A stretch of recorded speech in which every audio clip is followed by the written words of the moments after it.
అది పుత్తూరు అనబడేటటువంటి కుగ్రామం విల్లి అనేటటువంటి వాడి చేత దేవాలయ నిర్మాణం భగవంతుని పనుపున జరిగింది కాబట్టి విల్లిపుత్తూరైంది. ఆ విల్లిపుత్తూరుకి గరుడుని యొక్క అంశలో భట్టనాథులు వచ్చారు. ఆ భట్టనాథులే పెరియాళ్వార్.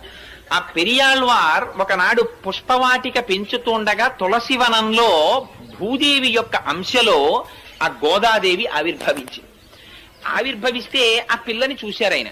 ఇగో చిన్న పిల్ల ఈ పొదలో దొరికింది అని ఆయనకి ఏది పూల మొక్కలలో దొరికినా అది కూడా పువ్వే. అందుకని పట్టుకెళ్లి కృష్ణుడు గుళ్ళో పెట్టేస్తే అశరీరవాణి పలికింది. పైగా అక్కడున్న భక్తులలో ఒకరి మీదకి ఆవహించి ఆనాడు శ్రీ మహావిష్ణువు మాట్లాడారు. నా అనుగ్రహవశం చేత అయోనిజగా జన్మించింది ఆవిడ భూదేవి అంశ, కన్న తండ్రిలా నువ్వు పాలించన్నాడు.